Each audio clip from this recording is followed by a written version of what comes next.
پڑوسی ریاست آندھرا پردیش میں یتیم خانے کے 4 بچے سماعت ملاوٹ شدہ غذا کھانے سے ہوئے فوت۔ ریاست آندھرا پردیش میں 4 یتیم بچے دو روز قبل ملاوٹ شدہ کھانا کھانے کے بعد صحت کی پیچیدگیوں کا شکار ہو گئے تھے۔ آج وہ فوت ہو گئے۔ یہ واقعہ ضلع انکاپلی میں پیش آیا۔ آندھرا پردیش کے chief minister N Chandra Babu Naidu نے اس واقعے پر گہرے دکھ کا اظہار کیا۔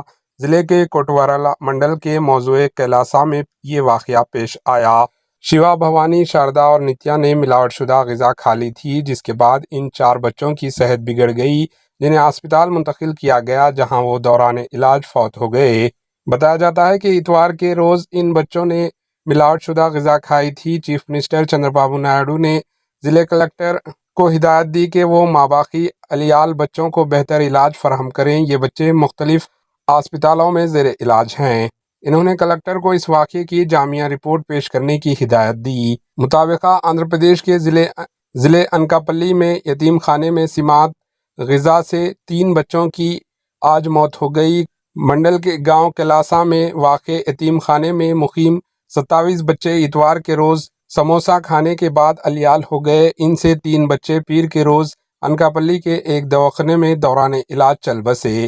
ان میں 7 بچوں کو نرسی پٹنم کے ایریا اسپتال میں شریک کروایا گیا، جبکہ ماباقی 17 بچے انکاپلی ایریا اسپتال میں زیر علاج ہیں۔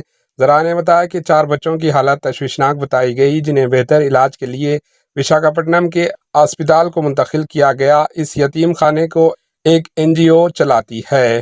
اس میں 60 بچے مقیم ہیں، جو مقامی ایک سرکاری اسکول میں زیر تعلیم ہے۔ ضلع کلکٹر کو اس واقعے کی تحقیقات کا حکم دے دیا گیا۔ ریاستی وزیر انسانی وسائل نارا لوکیش نے اس واقعے پر گہرے تشویش کا اظہار کیا۔ انہوں نے اس سلسلے میں وزیر صحت انکاپلی اور الوری سیتا راما راجو کے ضلع کلکٹر سے بھی بات کی۔ Bureau report AHN news. AHN news کو لائک کریں، شیئر کریں اور سبسکرائب کرنا نہ بھولیں۔